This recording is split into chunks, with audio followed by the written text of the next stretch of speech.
always delighted to be in Nashville. I'm always happy to be in the South. I feel a great affinity with people in the South because I share your pain. I know what it's like to have everyone in the world think they can do your accent better than you can do. Right? And then they want to do your accent to you to help you. You from the South? Higgity-diggity-diggity. I'm going to try something tonight. Because we're doing the special and the cameras are here, and because I'm in the South, I feel a little more comfortable here. I want to try something I don't normally do. I'm going to try and tell you a joke. I know what you're thinking. Oh, Craig, come on, not a joke! Not from you, Craig. There's professional comedians for that kind of thing.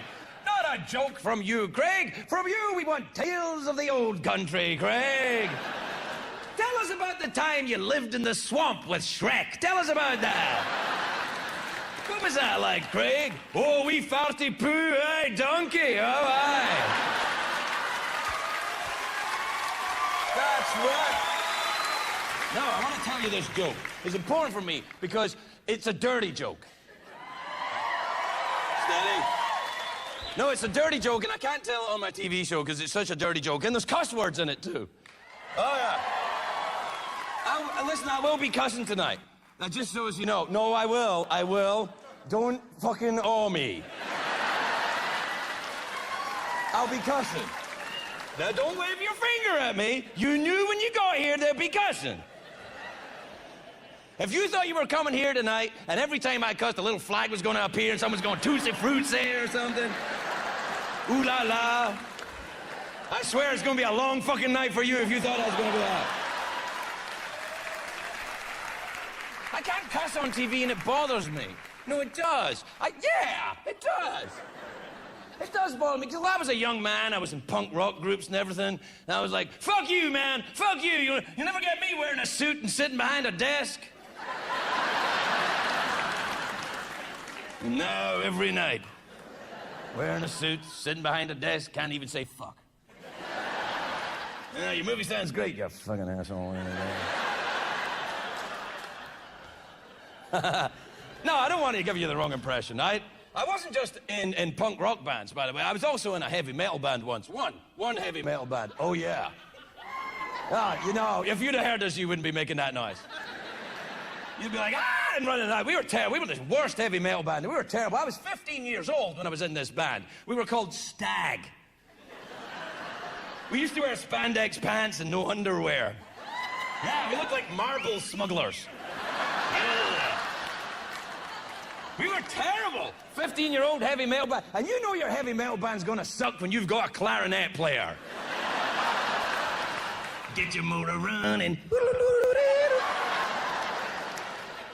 But we had to have the clarinet player because his dad had a car and he was willing to drive us around, so we had to have the fucking clarinet player.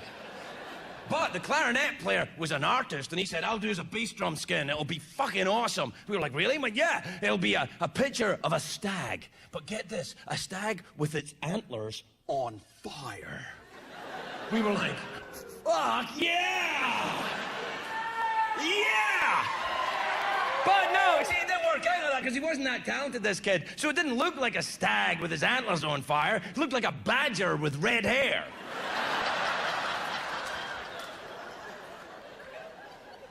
I was the clarinet player. Yeah, that's right. But no more. Now I sit on TV and I can't say fuck. It bothers me, you know, it bothers me that I can't cuss on TV, because I'm a very cussy man. I am a very cussy man. Not an angry cusser, I'm not one of them fuck you cussers like that. Like a fuck you, fuck, like that, like fuck. I don't have to do that, I just like doing that. But I'm not one of them fuck guys like that, like a dog. That's what dogs are saying, by the way, fuck. They are saying it not in an adorable dog language. They're saying it in English. Fuck.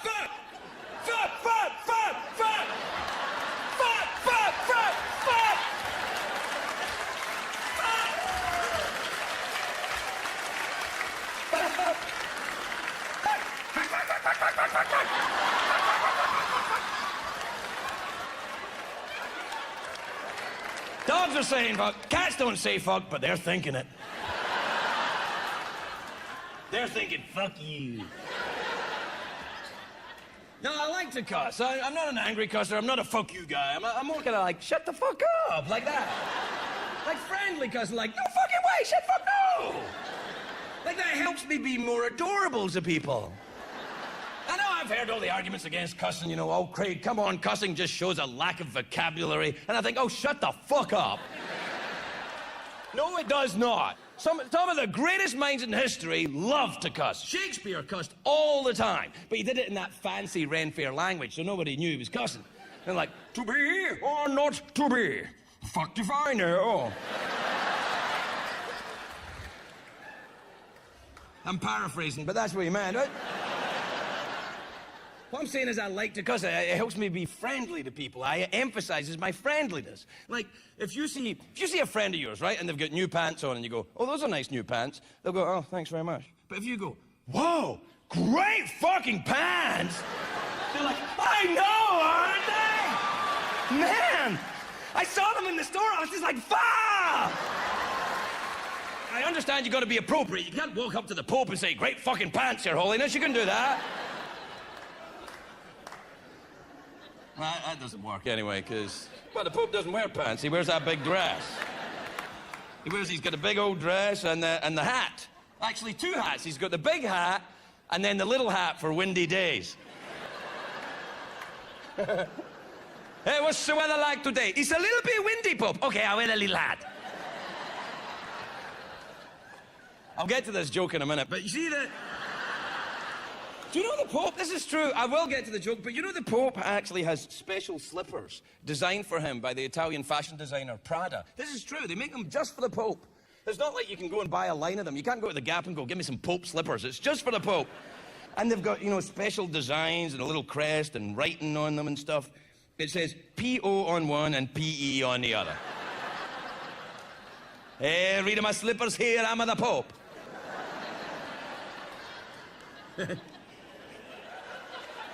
And my name is the Peppo. I'm a Peppo, I'm a the Pope, I'm Peppo, I'm a the Pope. All right, you're right, you're right. You're right, that's too much. Leo, you can go too far, Craig, you're right. Anyway, the Pope doesn't talk like that. He's not even Italian anymore, the Pope. He's German. Yeah. So he wouldn't talk like that. He would be more kind of, as you are no doubt aware, I am the Pope. Observe my slippers.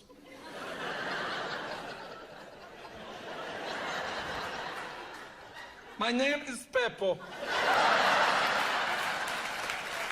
I realize this is an unusual name for a German, but my family was in the circus, so shut up, all right? All right, you're right. I won't do the Pope. That's ridiculous. What I'm saying is, I'm not allowed to cuss. I can't cuss, you know, on TV, and I'm not allowed to cuss at home either. I can't cuss at home because I've got a 9.5-year-old son, and for some reason, not connected to his DNA, he seems to be an attack dog for the fucking FCC. He does. He follows me around with that little jar of his. You said the F word, Daddy, nickel in a jar. I'm like, fuck you. He's like, nickel in a jar. I'm like, fuck you, nickel in a jar. Like, who the fuck are you, nickel in a jar, Daddy? I just pay him in advance now. I'm like, son, there's $20. I gotta call your mother.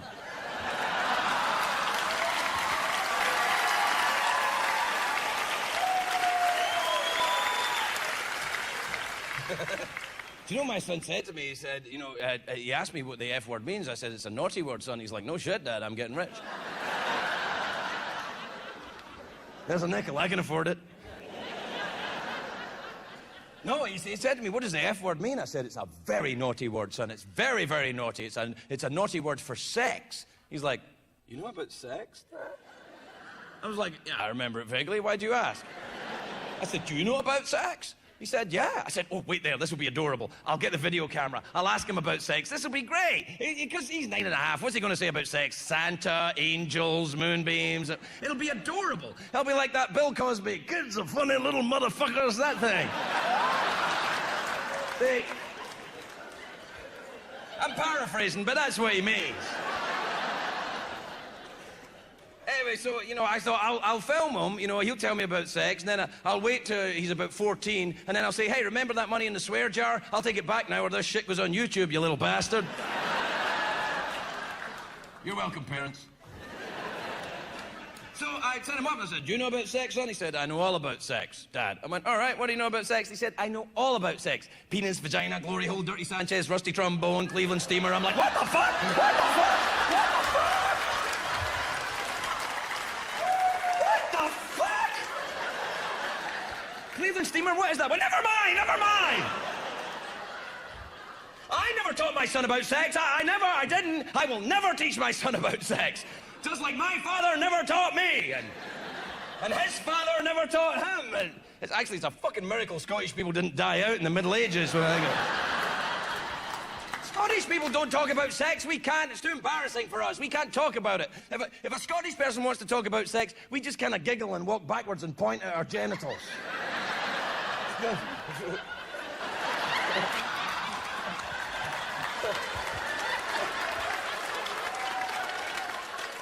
It's true. If you go to Scotland and you see someone that looks like they might be special and they have to go to the bathroom, they don't. They just find you attractive.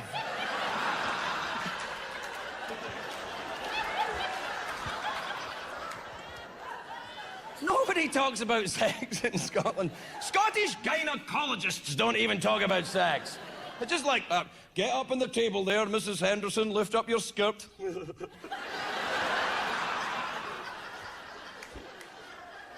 We'll take a look at your magic baby door. Nobody talks. So I said to my son, I said, who taught you about sex, son? This is awful.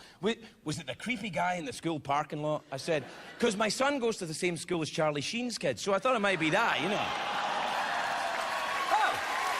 Hey, what? Hey, what? You ooh me for Charlie Sheen and you're okay with the Pope thing? What the hell happened to you? Oh, Craig, come on, Charlie Sheen. What did he ever do apart from hold a knife to his wife's throat on Christmas Eve?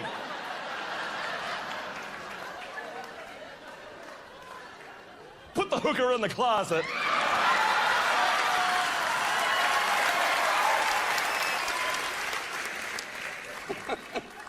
Oh, poor Charlie. You're right. I shouldn't go after Charlie. He had to go to jail on Christmas Eve. Yeah, in fucking Aspen. The jail in Aspen has been on the cover of Architectural Digest. So I said to my son, who taught you about sex, son? He said, the teachers. I said, the teachers at school? He went, yeah. And I said, well, in 4th grade? He's like, yeah. What the fuck? He said, that's a nickel. I went, fuck you. I never get taught about sex when I was in the 4th grade. I never actually had the 4th grade. I was in Scotland. I was working up a chimney. Because there was no sex education in Scotland. And, well, that's not true, actually. When I was about 15 years old in science class one day, I remember I was sitting around with the rest of the guys in Stag. And we were waiting for the science teacher to come in one morning. His name was Mr. Weir. Nasty, bitter, old, vicious alcoholic. I don't know what the fuck was going on with the Scottish Education Board in the 1970s. It was like, do you like whiskey? Do you hate kids? The job's yours. Anyway, we were sitting in science class and we were waiting for Mr. Weir to come in and, and then he came in and we knew there was something wrong when he came in because he was like...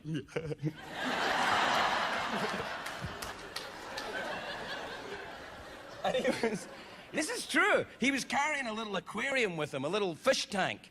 But there were no fish in it. It was just no water, just a rock with 2 toads on it. And he said, pay attention, everyone. This is Mr. and Mrs. Toad. They're married. They were married in a church by a Protestant minister. And now they want to have a baby. See how Mr. Toad is pushing his shame branch?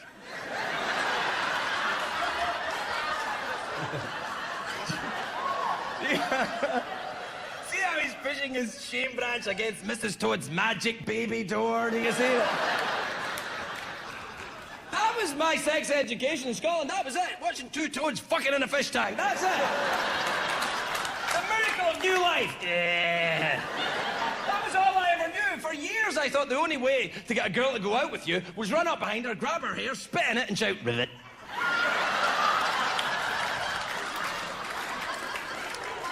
It's true.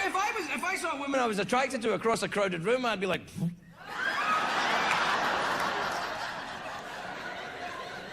you know the weirdest thing? It fucking works. It does. You gotta go. You're like, get lost, you freak.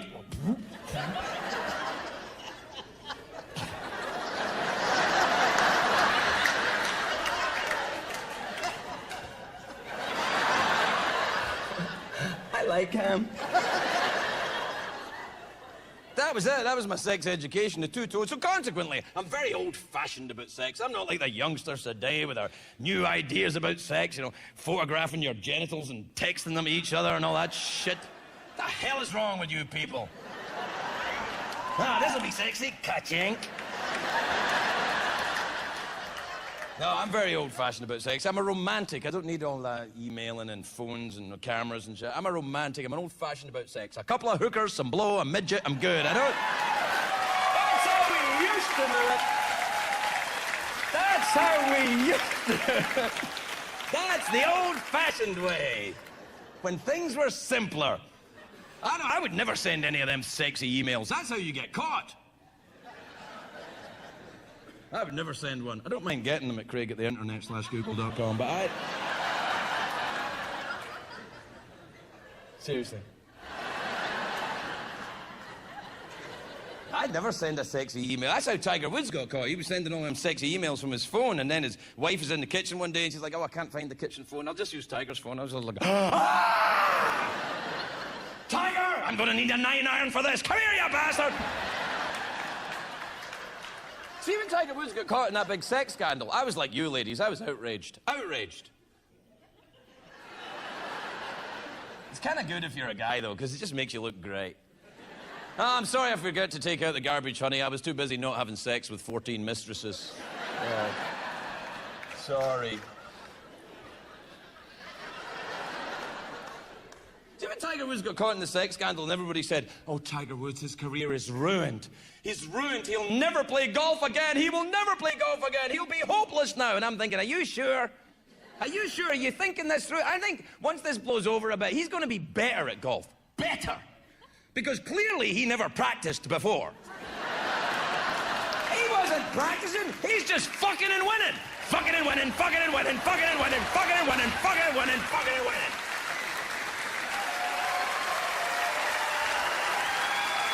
Hey, Tiger!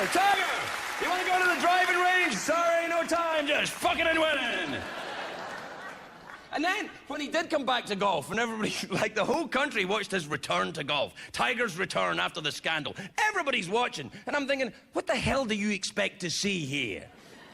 It's professional golf, he's just gonna golf. What do you think, he's gonna go nuts and fuck the hole or something? I'm like, I gotta make this putt. I gotta get back in the... fuck it. Yeah! The whole country, we're all watching it. Everyone watching his pants as he walked up the fairway. It moved. Did you see it? It moved.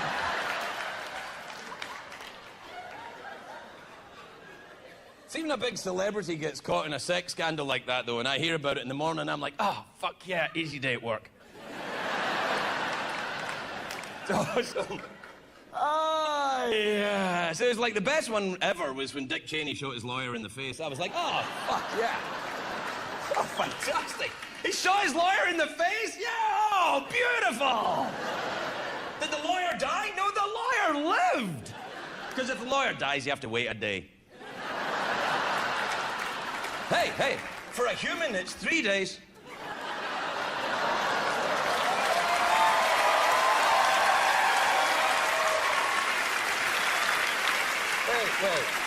Wait. Let's just stop for a second to discuss what kind of fucking reaction that was there.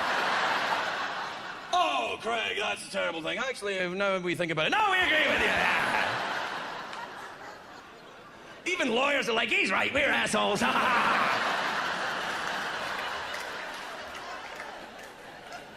I met Dick Cheney when I was at the White House. I was speaking at the White House Correspondents' Dinner, and I met Dick Cheney there. I was terrified. He's like a fucking Bond villain. He is. He's like...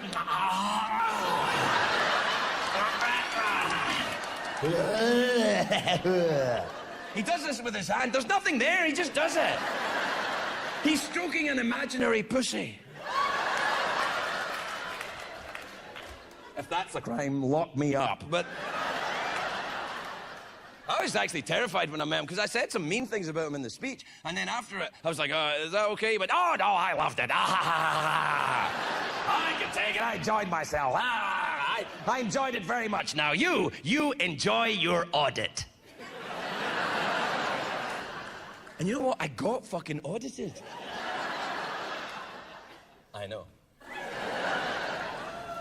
Anyway, that's my job now, apparently. Pick on celebrities that have got caught with their pants down. I never used to give a shit about it, but now I have to pay attention to it, apparently. The first time it happened when I got the late night show, the first one I ever had to deal with was the Kevin Costner sex scandal. Remember that? Yeah, nobody fucking remembers that. Which tells me two things. One, Kevin Costner has a great publicist, and two, none of you fuckers was watching my show in the first year. It's all right. That's right. I don't even fucking watch it now.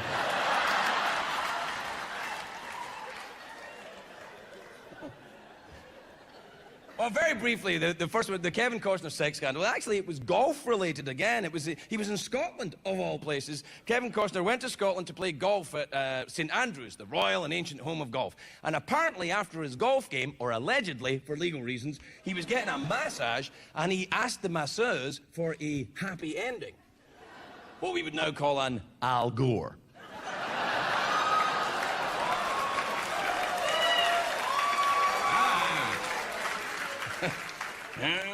Okay. Anyway, by the way, when he did this, you know, he wasn't just on any vacation in Scotland. He was on his honeymoon. Oh, yes. Feel a little more comfortable judging him now, don't you? Oh, thanks, Craig. Yes, now we can enjoy it just a little more. No, apparently, I don't know if it's true, but apparently that's what he did. He asked the masseuse for a happy ending, and I'm thinking, Kevin, who the hell goes to the royal and ancient home of golf and thinks, I wonder if I can get my 3-wood polished while I'm here?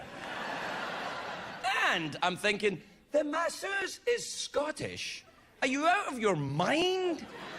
If I could get a Scottish woman to give me a hand job, I would never have fucking emigrated.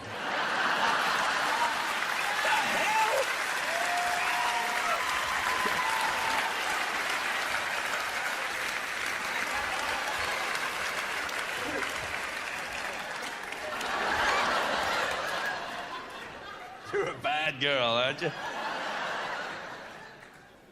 Anyway, so apparently he did this. I don't know if he did it or not, but I heard about it, and, you know, I thought, well, it's my job now to make fun of this. This is my job, I guess. And so that night I talked about it on the show. I didn't do much. I punned on his movie titles a little bit. I think I said Lap Dances with Wolves and Field of Creams, I think I did. People will come, Ray. No, I didn't do that. I didn't. I fucking should have done that, but I didn't do that. Anyway, that's what I did that night on the show. And then the next night, you move on to the next thing. I'd forgotten all about it. You move on, you get the robot or the puppets or the whatever the hell you're doing. And before, you know, a couple of weeks after that, I get invited to a big Hollywood party. Now, I don't normally go to big Hollywood parties because I'm not normally invited to big Hollywood parties. But I got invited, so I went, and I got introduced to Kevin Costner. And I'd forgotten all about this thing, but he had fucking not.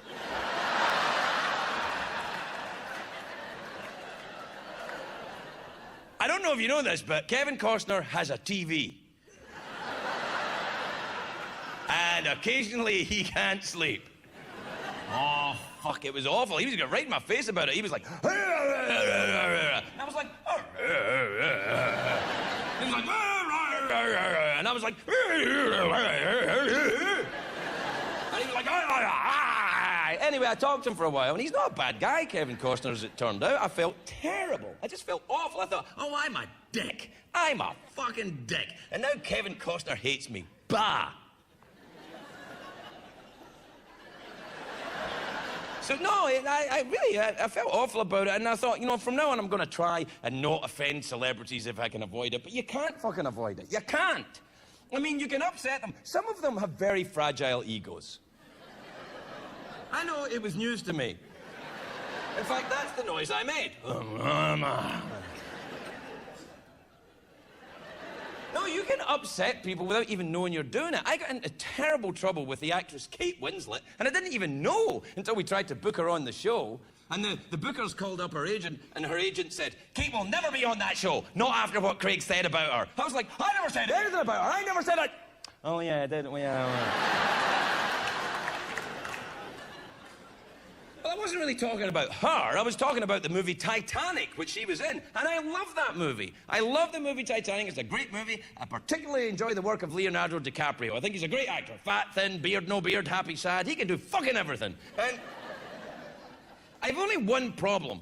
At the end of that movie, when they're in the water, the ship's sunk, and she's on the door, and he's in the water, and he's like, I'm dying. He's really good, isn't he? I mean, that's how good he is. He's like, I'm dying, so cold, I'm dying. And she's like, yes, you are dying, it's terribly sad, bye.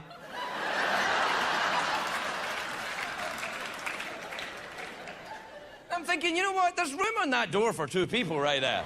I mean, this isn't some hardwood piece of shit we're talking about. This is a giant door built in the shipyards of Belfast by union members. This is a big thing. This has been curled and worked at. There's brass fittings on it. This motherfucker is mahogany. This is a big, big door. Cuban families come to America on doors like this.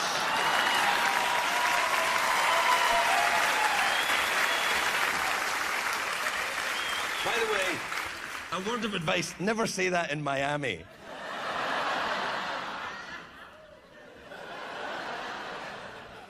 Anyway, I had a problem with the logic at the end because I thought the two of them would get on the door. So I was talking about it, and I'm a passionate person. I was getting involved in talking about it, and in the heat of the moment, I said, "Oh, come on, Kate, move over, you fat bitch." Now I don't mean, hey, let me finish. Let me finish. I don't mean she's fat. She's not fat. She's not fat. And even if she was fat, I wouldn't comment on a woman's weight. What do I look? I'm fucking suicidal. I'm not an idiot. I don't comment on a woman's weight. I'm post-feminism. I understand. I'm reconstructed man. I'm like, keep your fucking mouth shut. I understand it. I would never comment on a woman's weight. I don't do it. I don't think it's right to do it. And I felt it, and I struggle with it too. I feel your pain, sisters.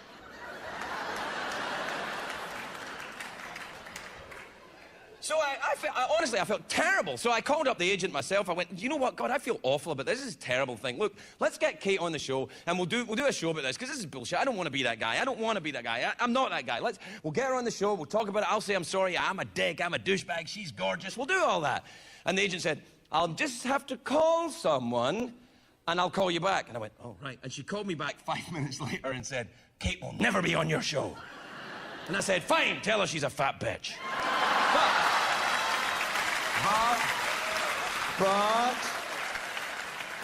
But she's not.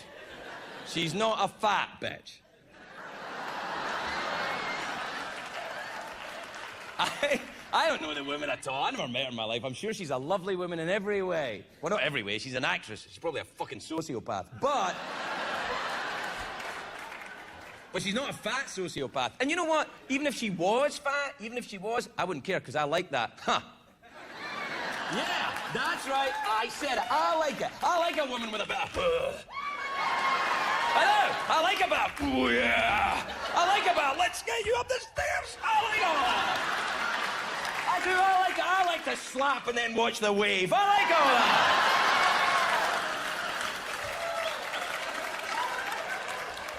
There's a name for men like me that like women like that. We're called heterosexuals. That's right. That's right. Ladies, if your man likes you to be too skinny, Very, very skinny. He's not your husband, he's your gay friend. Someone's looking a little bit fat. Really? Someone's looking a little bit gay. You're welcome, girls. Use it anytime. Anytime you like, for free, for fun. My gift to you. Anytime you like, use it. Enjoy your fries. Anyway, what I'm saying is I have to deal with the celebrities and I fucking teach them a lesson when they get into trouble or even... my heart's not in it. The worst one was when I had to do the David Letterman sex scandal. I was like, oh, fuck, really? Thanks. Because I don't know if you know, David Letterman is my boss, right? Now, this is my boss, and he's caught in a sex scandal. Now, the job is, you know, make fun of the people who are caught in the sex scandal, but in this case, it's my boss. Now, I have to do the job, but I'd quite like to keep the fucking job. It's like trying to do a Rubik's Cube in a burning building. I was like... Shit. Actually, when I first heard about Dave's sex scandal, I shat my pants. It was awful because... What, you can't say shat your pants in Nashville? All right. I soiled my britches when I heard about it.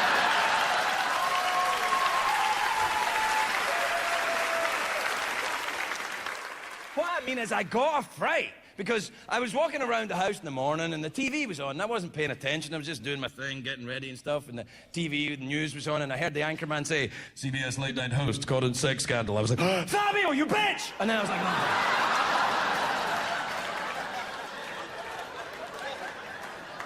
oh. What can I tell you? I like big women. Do you remember, I'm going to get to this joke. Do you remember when Fabio got hit in the face by a goose? Remember that? Fabio, they were opening a new amusement park somewhere. I think it was in Florida or the Midwest. Busch Gardens, it was called. I'd go, that's a great name, actually, Busch Garden. Busch Garden? Yeah, I'd be a bush. But they were opening up this new amusement park. It's a true story. And they said, we need to get a celebrity, you know, for this new amusement park. Someone that's going to bring in the kids. And they're like, oh, Fabio. And they got Fabio. And it was the first ride of the roller coaster. And Fabio was going to be, you know, the first guy to ride the roller coaster in Busch Gardens.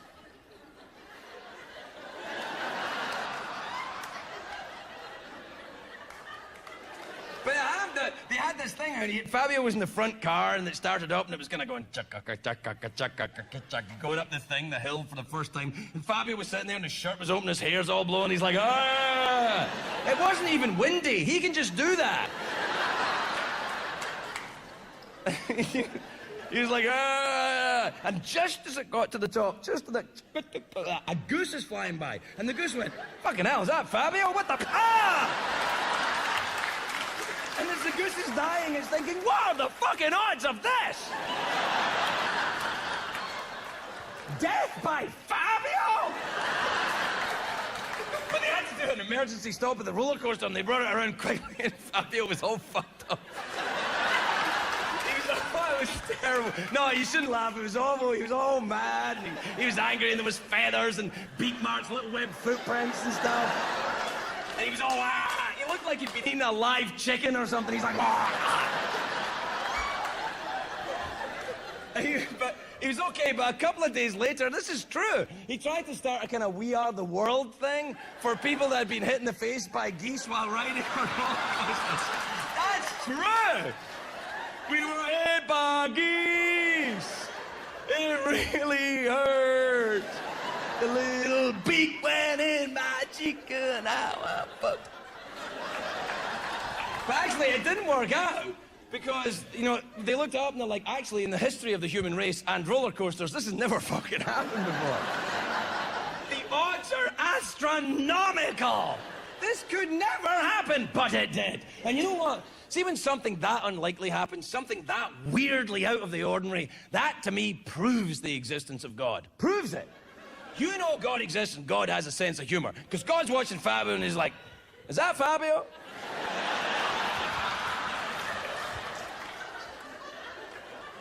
How does he do that thing with the shirt and the hair? It's not even windy over here.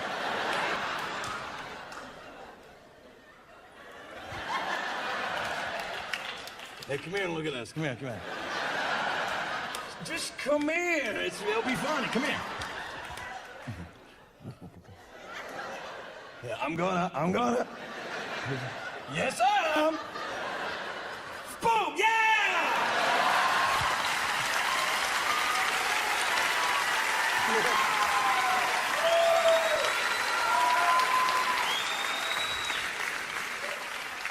How'd you feel now, atheists? Think about that when you're driving home in your Prius, you fucking hippie. That's right, I said it. Get an engine, you communist. I don't like you, and I don't like your fucking little car. I don't like them Priuses, they're too quiet. I feel like I'm gonna wake up one night and there'll be one at the end of my bed.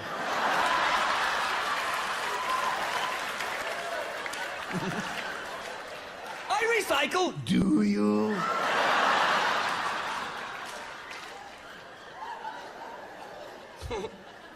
No, that's how I've proved to myself the existence of God. I now no longer have a struggle with faith. I've proved to myself the existence of God. I will prove to you right now, tonight, the existence of God using my unlikeliness theory, right?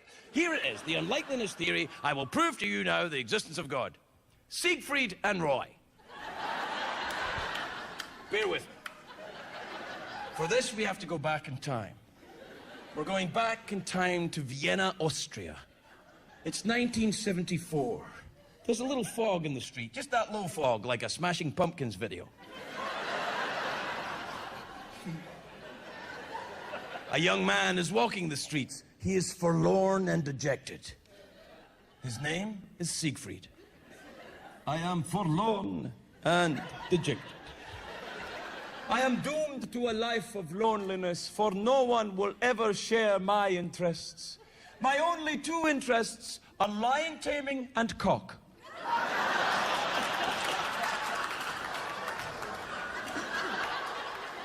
Who in all of Austria would also be interested in lion taming and cock? Hi, Siegfried, I'm Roy. I'm also interested in lion taming and cock. Two gay Austrian lion tamers? What are the fucking odds of that? What are the odds of that? I also like white tigers. I love white tigers! How'd you feel now, atheists? Let me ask you a question, atheists, when you're driving home in them little Priuses. Who do you call on when the brakes fail in that little shit box?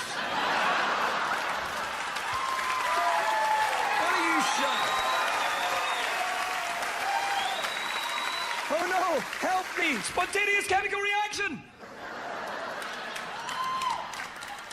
What am I talking? Oh yeah, Dave's sex scandal. The Dave sex scandal was terrible, terrible for me. The only thing that I was grateful for, there was no sex tape. Because, no, I love Dave, but I don't want to see that.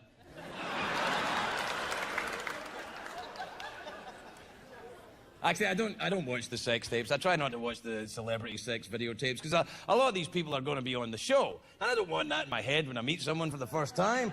Like, oh yeah, I remember his cock from the internet. How you doing? That's why Tommy Lee has never been on the show, because I've seen that one.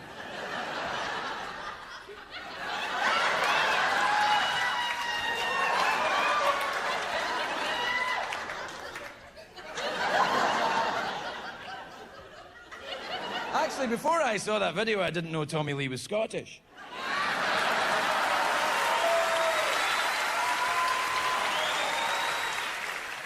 And the other one that I wish I'd seen, but I never saw, were the Carrie Prejean sex tapes. Do you remember Carrie Prejean? She was a Miss California beauty queen. No, you don't, but thanks. I haven't made a noise for a while. Carrie Prejean was a Miss California beauty queen who became Miss USA, and she got into terrible trouble because during the question and answer part of the beauty pageant, you know, when they grill the girls to find out if they're smart enough to be beauty queens, if you don't get this right, you're ugly. And by the way, beauty is decided by Donald Trump? That's like a midget deciding who's the tallest. What the fuck? Did you ooh me for Donald Trump? Fucking seriously? Anyway, Carrie Prejean was this, she got into terrible trouble because during the question and answer thing, it came out that she was against gay marriage. So all the people that are for gay marriage were like, what? And all the people that were against gay marriage were like, hooray! But then her time in the media was fucked up because sex tapes come out where apparently she had been sending sex tapes to her boyfriend on her phone. Just of her. Just her on her own. No one else in the tape. Which I think is a level of confidence I could only aspire to. That's amazing. I'm making a sex tape. Really? Who's in it? Just me.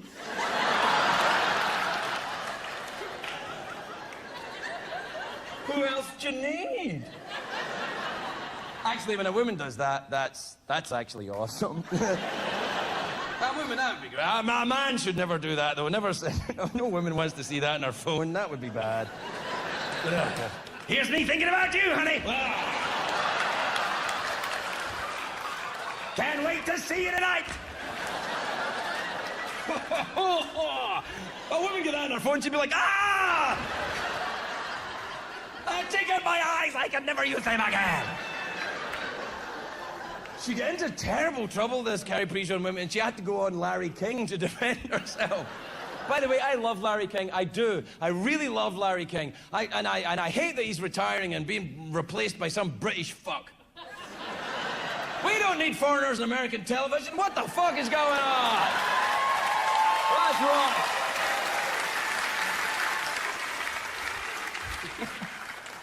She had to go. I do. I love Larry King. I do. Larry King is, like, that's the way you should grow old. Like Larry King. Larry King typifies, for me, the spirit of the punk rock movement. Absolutely. Because he's like, you know, like you young people, you're like, I don't give a fuck what you think, man. You give a fuck. You comb your hair. You wear deodorant. Larry doesn't fucking give a shit about any of that. Larry doesn't give a fuck what you think. It's true. I've been on the show. Larry will look you directly in the eyes, fart really loudly, and not break eye contact.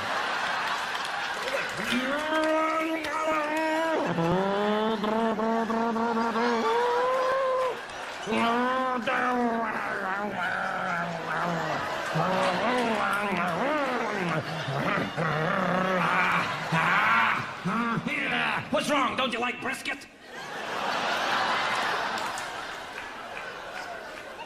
I fucking love Larry King. I love him. That's the way I want to grow old, like Larry King, not giving a fuck. That's how you get old. Like, when I was a young comedian in the comedy clubs, I was like 23, 24, I was like, all the older comedians are hacks, man. They're all assholes. They're all fucking hacks. But now you see I'm 48 and I hear the young comedians talking, I'm like, shut the fuck up, you douche. And stop touching your groin when you're telling jokes. It doesn't make you edgy, it just looks dirty. I'm like, hi everybody, I'm edgy. Oh. Here's a new style of comedy. Me touching my cock. I don't have to keep doing this, I just like doing this. Hey everybody, I'm edgy, I'm edgy. Have you ever noticed how some things are like other things? Now, I'm 48 years old. I've been married 3 times. I've been through rehab. My balls touch my ankles when I stand up. But no! I never noticed how some things are like other things. Shut up! It's true, my balls are leaving me. Slowly. Sometimes I feel I'm being followed by twin hamsters.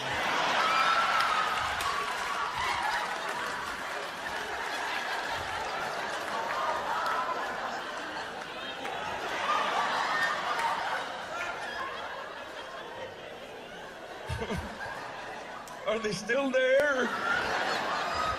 I'm getting away, though.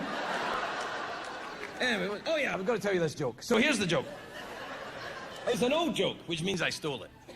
I didn't really steal it, but if you do what I do for a living and go on the internet accidentally and Google yourself accidentally, fuck you. People will say that you steal things all the time. I noticed that this is not kidding, right? I Googled myself, I don't do it anymore. I Googled myself by accident. I came into the room and I tripped and fell and typed my name and Googled it. And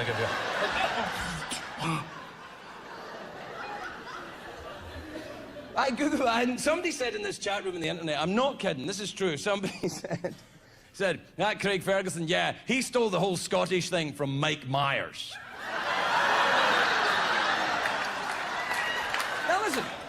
I know Mike Myers. I like him. He's a very nice man. But he's Canadian.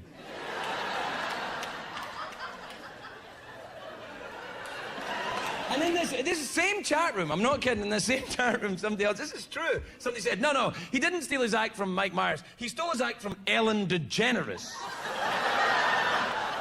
Now, listen, I know and like Ellen DeGeneres. She's a very nice woman, but come on. I'm not butch enough to do Ellen material.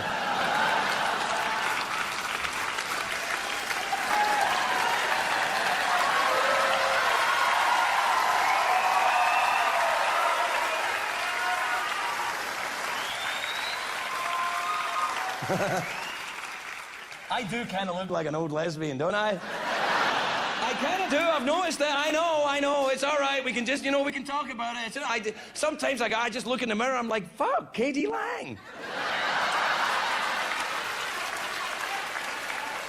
There's this idea that people are meaner than they used to be because the internet, that people are meaner. They're not meaner. People are not meaner than they used to be. People have always been assholes, except you guys. But they are. People are not meaner. What happens is the technology is just faster. It's just faster. What happens is you have this crazy idea, there's a crazy angry thought, and you're like, I've got a crazy angry thought. Tickety-tick, tick-tick, boom, poof, and it's out.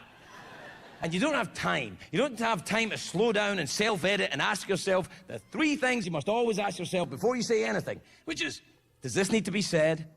Does this need to be said by me? Does this need to be said by me now?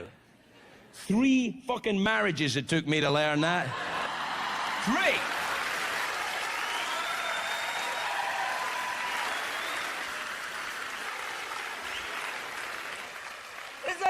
It's the technology, it's too fast. Like in the old days, in the Middle Ages, if you had a crazy thought, you're like, I've got to write this down, I'm so angry, I'm so crazy, I'm going to write this down. Well, I better learn to read and write because it's the Middle Ages and only monks and priests can read and write. Right, well, okay, a couple of years of that. I'm still angry. I'm going to write this down. I'm going to need, oh, fuck it, I'm going to need parchment. All right, parchment, and weave the parchment. Right, got some parchment. Oh, fuck, a pen. Give me a chicken. Right, chicken. Oh, fuck, ink. Crush the berries. Right, parchment, berries, pen. Let's go. Right, capital letter to start off. Big medieval capital letter with things going around it, little trees and squirrely bits. God's hand coming down, a little castle, a tree, a brook, a dwarf, all kind of things, little tigers and designs. You know what? I'm just going to let it go. 3 weeks for the letter F, 30 seconds for ucket. Also, of course, with the internet, you've got that kind of hidden feeling. You're kind of protected. You're kind of, you're kind of anonymous. It's kind of like in your car. You're a bit more of a dick when you drive than when you walk because you're kind of protected. It's like the same thing. Like, you would never walk like you drive. You never walk up behind somebody and go, oh, come on, get a move on. Oh, what? Come on. Oh, invisible friend, look at this. Oh. I know you're on my side, God, come on! Like, getting round in front of them and slowing down. How do you fucking like it, eh?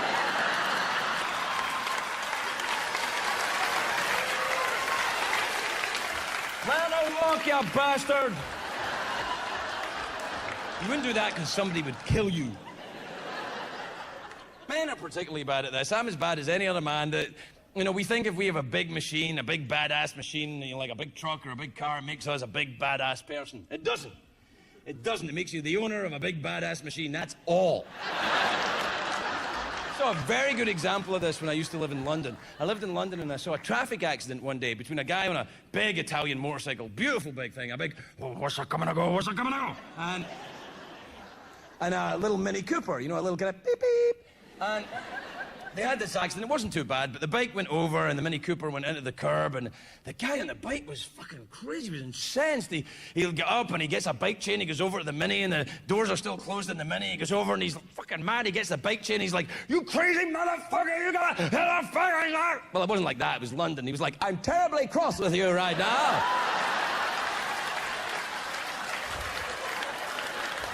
Oh, you've made me grumpy.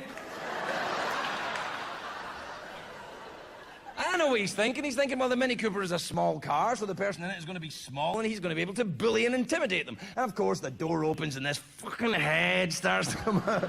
This huge, giant, cockney head, big thing. No hair on the top, just bits of bacon and fur and stuff.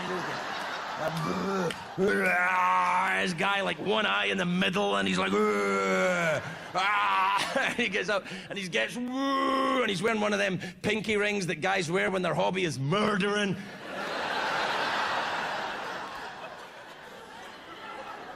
And he gets up to his full height, and he looks down at the guy, and he's like, "What the fuck do you think you're doing?" And the guy with the chain said, "I saw a bug on the roof of your car. And it looked like it might be a stingy one. Chasing it away." But what happened is, he was made to be responsible for his actions. But that won't happen to you in the internet. Nobody in the internet, no big cockney's going to come round to your house if you've been on the internet and stuff a bike chain down your pants and slap you. Unless you go to the right website, maybe, and then chaindownyourpants.com, if that exists. It will by midnight.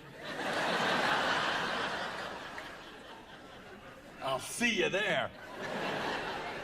Now, is it people? I noticed when people were getting fucking mean on the internet. What happened is I accidentally Googled myself, fell over, took my name. After I got married again, and I went on the internet to see how happy everyone was for me. Fucking hell. That's awful. One woman wrote, I think it was a woman, her name was Susan123 or something, and she said, "Married again, eh? She's a user and he's a pervert." And I'm like, how do they know us? I did, I got married. I got married again. I got married to a Yankee woman. What? You wouldn't make that noise if you were a real Yankee. You'd just sit there quietly smug in your cardigan.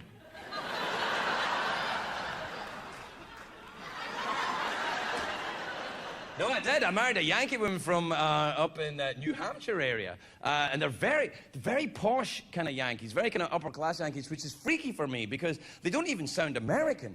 You know, they are American, but they sound like English people. They're like, "Oh, yes, we're terribly American." Yes. We're terribly American. We enjoy gammon. We detest Al-Qaeda. They do. They sound like upper-class English people. They're so posh. They don't say the word yes. They say ears. They're like, you say, "Would you like a drink?" They go, "Ears. That would be lovely."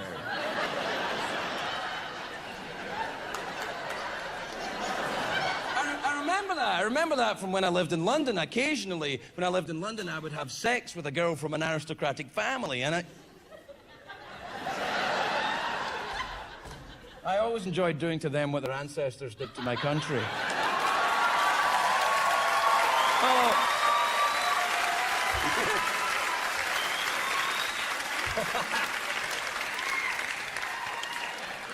Although with me, there was always cuddling afterwards. But it's very confusing having sex with an upper-class English girl because they'd be saying, "Oh, ears, ears, ears, ears, ears." I'd be like, "Oh, all right then."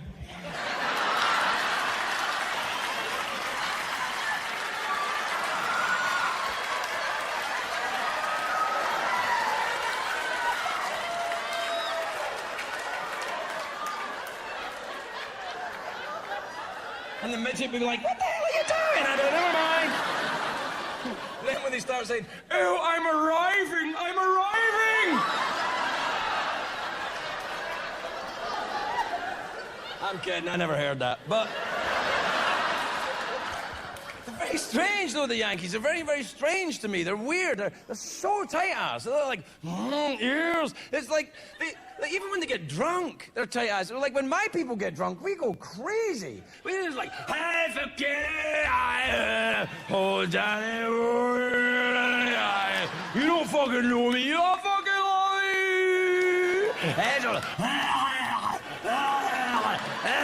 I'm all right, I'm all right. Oh, no, I'm good. Oh, and the men are worse, but when Yankees get drunk,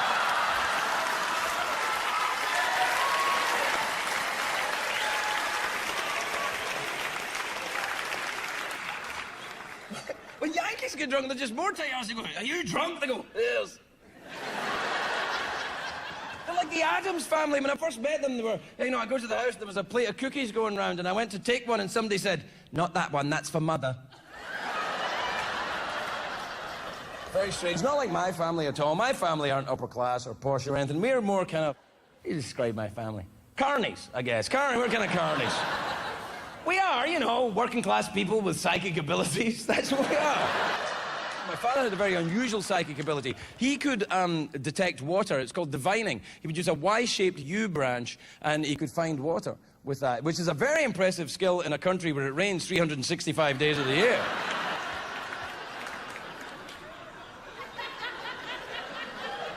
I think there's water over here, son. It's a swamp, Dad. Not only could my father find water with a stick, he could find a bar with his shoes. Hang on, son, hang on. Oh, what's this? What's this? Come on. Right again. I don't want to give you the wrong impression about my dad. He wasn't a drunk or an alcoholic or anything. He was just Scottish. I became a terrible drunk or alcoholic or a good one, depending on your point of view, I guess. I certainly threw myself at it with gusto. There was no half measures with me. People never said, "I wonder if he's a..." No, he is. So, I mean, I've been sober for a very long time, and people still say to me, "Oh, Craig, how much did you drink back then?" I'm like, I don't know. It's not fucking Weight Watchers. It's not like you wake up in the dumpster and go, "Oh, 14 units, I need a meeting." It's one of the few upsides of active alcoholism. Very little in the way of paperwork. It's one of those weird things being an alcoholic. Everybody thinks they know about it more than you do. It's kind of like having a southern accent. You know what I mean? It's like people do it back. You're like, yiggity diggity.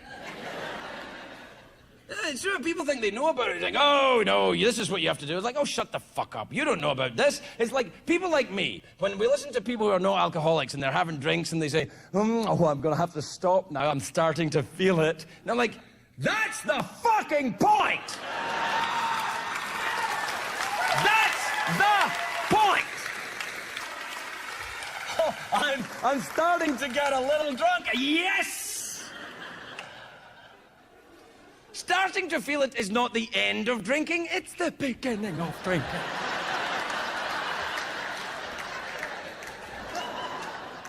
Anyway, look, I'm going to tell you this joke.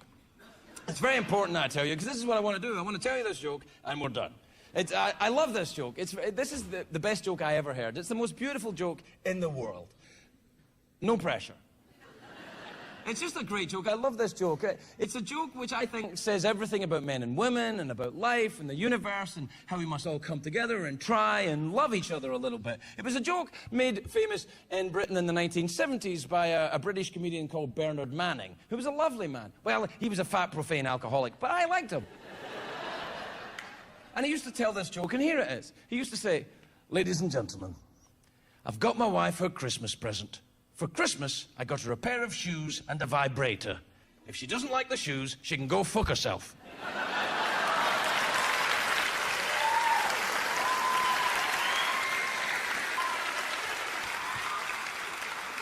Sorry, I love that joke. And that's it.